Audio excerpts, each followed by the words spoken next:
All right, the next plate in this series, we begin with Hitler. Hitler was a Roman Catholic, and let's look at what Catholicism did and that organization did with Hitler. A concordance with Germany. Here's Hitler and his Catholic counterpart. They gave Hitler power, worked with Hitler. They fund both sides of the opposition in war. They give people power and let them wreak havoc.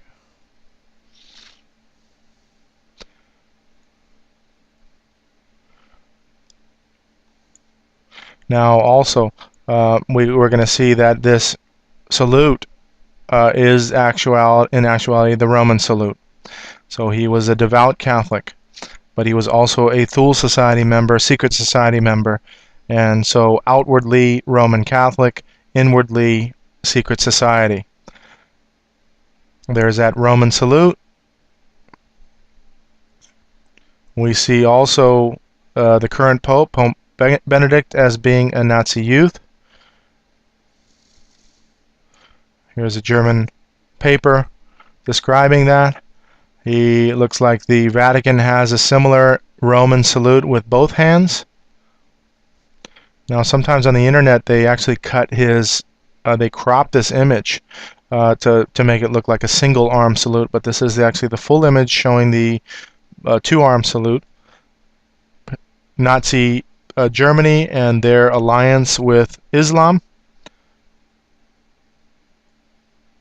And you can see the Fez here and him doing the Nazi salute, and therefore this alliance was so powerful that you can see that even the terrorist organizations, Hezbollah, and their military and their raising of their children in this militant Nazi salute style. We'll see more of that. Here's Hamas, Fatah. The leaders are the ones that are responsible for all of this.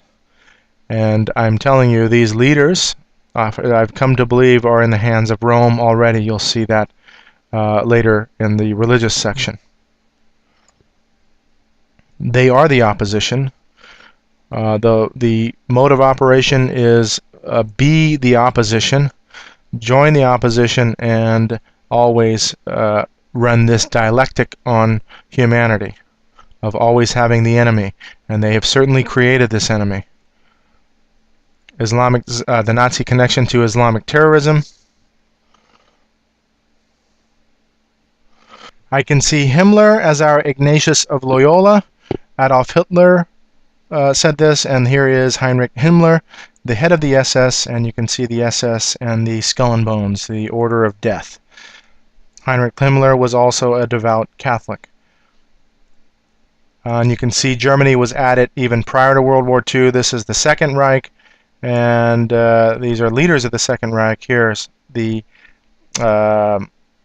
Maltese cross that he's wearing, which is a papal knighthood, and again the Maltese cross there. Now moving on with Ignatius of Loyola, which is the Jesuit general, and the fascination with these skulls and whether or not this is a saint that they are adorning here. The skull of a saint. Why in the world would you want a skull next to you and put a crown on that skull? Perhaps it's necromancy and the worship of the dead. This is something that I cannot understand. So here is a sculpture of Loyola with a skull. This is the second Jesuit general. I forget his name. Starts with a B, but there's the skull. Now you can see here in Freemasonry, they actually kiss the skull in Freemasonry. So here's a Freemason with the skull. The Skull and Bone Society say that they have Geronimo's skull in their lodge. We'll get to that second. Here's another secret society and the use of skulls.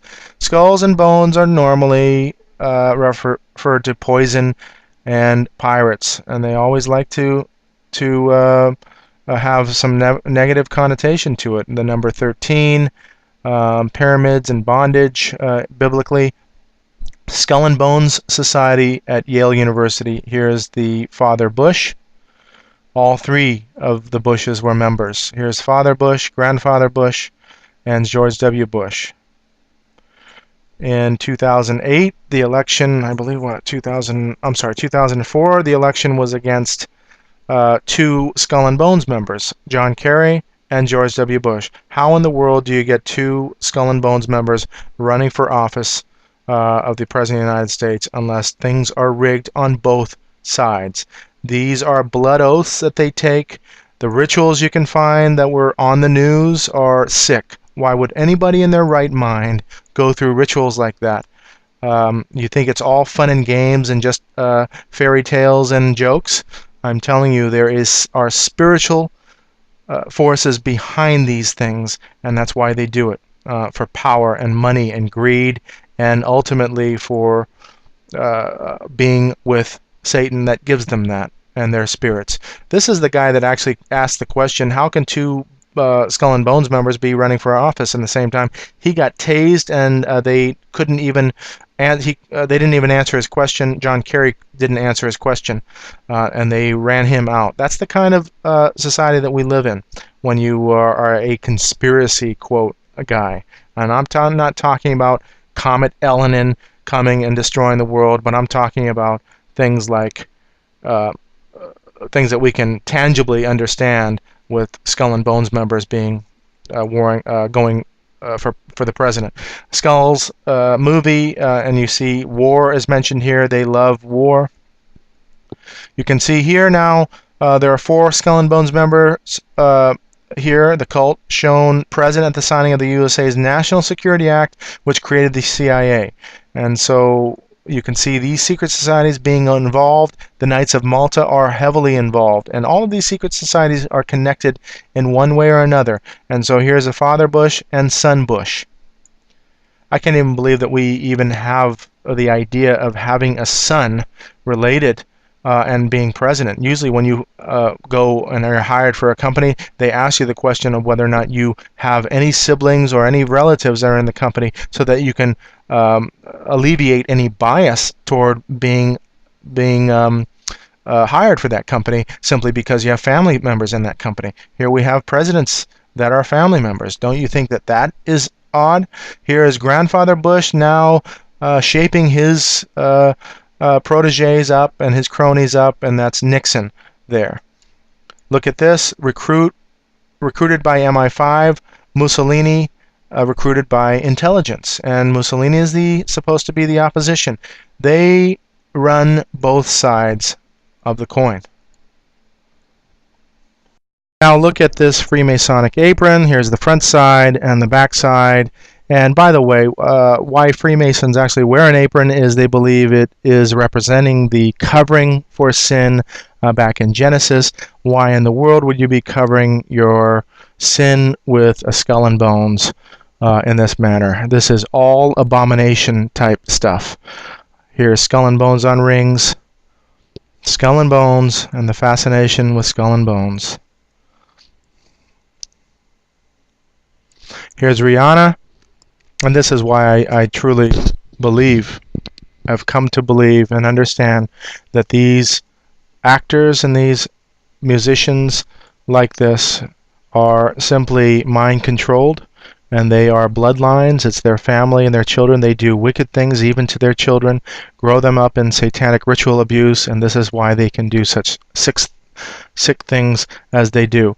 And that beating up of Rihanna by supposedly her boyfriend, Chris Brown, is an example of her getting out of line and having this abuse done to her. Control minds, you can see a downward cross, upside down cross, control minds. We'll get into that in the second part, but just bear with me and understand that I've come to believe that. Here's Skull and Bones with Johnny Depp.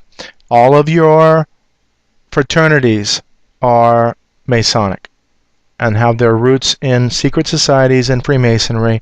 I have a friend I went to high school with, was in a fraternity. He had his initiation at a Masonic lodge. And this is not uncommon at all. And you can see skull and bones everywhere. All of the symbols of Freemasonry and all of this symbology riddled into fraternities and sororities. Royal arches, stars, you can see the similarity between fraternities and Freemasonry.